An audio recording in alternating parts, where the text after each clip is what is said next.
Katika hii video tuna maswali mawili kutoka kwenye riwaya Nguzo za Jadi. Na swali la kwanza ni la dondoo, la pili ni la mjadala. Na swali la dondoo lenyewe ni samahani, nina shida kidogo. Ninaomba usaidizi. Sikuwa nikilipa ushuru katika biashara zangu. Sasa wanataka kuzifunga na kunipeleka kotini. Swali la A kutoka kwenye hili dondoo, eleza muktadha wa dondoo hili. Alama 4. Swali la B, bainisha toni katika dondoo hili. Alama 2. Swali la cha, msemaji wa maneno haya na wengine ni adui wa wananchi wa Matua. Eleza ukweli wa kauli hii. Na hili swali lina alama 14. Swali la pili, matumizi mabaya ya mamlaka ni tatizo sugu sana katika mataifa mengi ya Afrika yanayoendelea kiuchumi. Kwa kutolea hoja mwafaka, tetea ukweli wa kauli kwa mujibu wa riwaya Nguzo za Jadi. Na swali hili lina alama 20. Tuanze na swali la kwanza ambalo linauliza muktadha wa dondoo. Katika hili dondoo msemaji ni Chifu Shabaha, ama haya ni maneno ya Chifu Shabaha, na msemewa ni Mangwasha, ama anayeambiwa haya maneno ni Mangwasha. Na Mangwasha yumo ofisini mwake mjini na alikuwa ameenda kumwomba ama Chifu Shabaha alikuwa ameenda kumwomba Mangwasha msaada kama angemsaidia kumtetea katika ofisi za kiserikali ahurumiwe kutolipa ushuru na biashara zake zisifungwe. Swali la B, bainisha toni katika dondoo hili. Tuna toni ya kurai ambayo inadhihirika kupitia neno samahani. Pia tuna toni ya masikitiko ambapo inadhihirika kupitia maneno kama vile sasa wanataka kuzifunga na kunipeleka kotini. Pia tuna toni ya uoga ambao uoga wake unadhihirika kupitia maneno kama vile naomba usaidizi. Swali la cha, msemaji wa maneno haya na wengine ni adui wa wananchi wa Matua. Eleza ukweli wa kauli hii. Na swali hili lina alama 14. Kwanza, wadui wao kupitia shughuli za kiufisadi ambapo Chifu Shabaha na wengine wanapanga kuitoa ardhi ya mtaa wa Matango kwa manufaa yao wenyewe. Hoja nyingine ni kuwateka nyara wapinzani wa Lesulia ambapo Lonare anatekwa nyara na kupigwa sana siku chache kabla ya uchaguzi na serikali ya Lesulia. Hoja nyingine ni uzinzi ambapo Sagilu anashiriki uozo huu na Cheia na wanawake wengine. Hoja nyingine ni kuwadhulumu wanawake ambapo Sagilu anamtaka kimapenzi Mangwasha akijua tayari amechumbiwa na Mrima, na anapomkataa Sagilu anafanya kila juhudi kuisambaratisha ndoa ya hawa wawili. Hoja nyingine ni kupanga njama za kuwafurusha Waketo kutoka Matango kwa sababu ya tamaa ya mali na uongozi. Hoja nyingine ni kuwaua watu ambapo Siaba anatumwa na Sagilu kumwangamiza mwanabiashara mkubwa wa Sariji kwa kijana kifaru, na huu ni ukatili. Hoja nyingine ni kuuza bidhaa haramu na hatari kwa wananchi ambapo Sagilu anaagiza maziwa ya watoto yaliyojaa sumu ili asiharibike haraka, na watoto wanapoyatumia wanaathirika sana.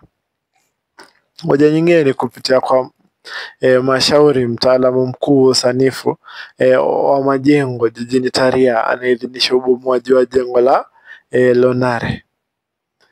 Hoja nyingine ni viongozi waliochochea ukabila katika ofisi za umma ambapo kwa mfano Chifu Shabaha anamfuta kazi Mangwasha kama mhazili wake wa miaka mingi na kumwandika kazi msichana wa kabila lake. Swali la pili linauliza matumizi mabaya ya mamlaka ni tatizo sugu sana katika mataifa mengi ya Afrika. Kwa kutolea hoja mwafaka, tetea ukweli wa kauli hii kwa mujibu wa riwaya Nguzo za Jadi. Na ni ukweli kuna matumizi mabaya ya mamlaka, na hoja moja inayodhihirisha matumizi mabaya ya mamlaka ni Mtemi Lesulia anapomwajiri rafiki yake Sagilu kama mwenyekiti wa halmashauri ya mapato nchini. Hoja nyingine ni kwa Mtemi Lesulia wanamiliki na Sagilu viwanda kadhaa nchini na wanawaajiri watu wa kabila lao pekee ambao ni Wakule.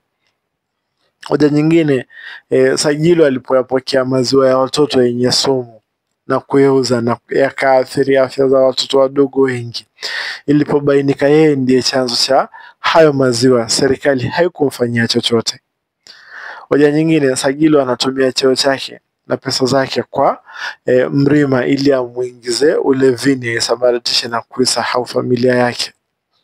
Hoja nyingine, raia wanalalamikia asasi mbaya za uongozi wa Lesulia zilizochangia ukosefu wa kazi wakati yeye kama kiongozi anawaajiri watu wa kabila lake katika kazi zote za ngazi ya juu serikalini. Hoja nyingine, Sagilu kupitia kwa polisi wanatatiza biashara ya Lonare ya magari kwa kuyashika kila wakati bila makosa yote kwa sababu tu anaopinga uongozi wake Lesulia. Hoja nyingine, Mbwasho ambaye ni kikaragosi mkubwa wa Mtemi Lesulia alishirikiana na vigogo na matajiri wengine kuufisidi uchumi wa nchi na kusababisha mfumuko wa bei za bidhaa nchini Matua, kuathiri hali ya maisha ya mwananchi wa kawaida. Hoja nyingine, vigogo hawa ambao ni kina Mbwasho na matajiri wengine waliwatumia polisi wa ngazi za juu kuingiza bidhaa ghushi nchini, na waliposhikwa na maafisa wa forodha walitoa mlungula kuficha kwa uvuo. Hoja nyingine, habari zilipomfikia Mtemi Lesulia kwa Mwamba alikuwa ameshinda kesi ya ardhi na serikali kulazimishwa na mahakama kuwajengea watu nyumba kwa gharama yake, aliwatuma polisi awatawanya wafuasi wa Lonare waliokuwa wakishangilia ushindi huo. Hoja nyingine, ushindi huo ulisababisha Mwamba kupokonywa leseni ya kuhudumu kama wakili na hakimu aliyohusika na uamuzi wa kesi hiyo. Alinyang'anywa leseni ya wanasheria na akatimuliwa kutoka katika ofisi za kiserikali na hadi sasa hajulikani aliko. Hoja nyingine inayodhihirisha uongozi mbaya ni kwa Mtemi na Sagilu wanapanga kuleta machafuko siku ya uchaguzi wa viongozi. Wanapanga kuonga wapiga kura, kuvuruga shughuli ya kupiga kura katika vituo vya wafuasi wengi wa Lonare. Kisha ulinzi wa polisi ungekuwepo kwa vijana hawa iwapo wangesababisha maovu hayo. Huu ni utumizi mbaya wa mamlaka.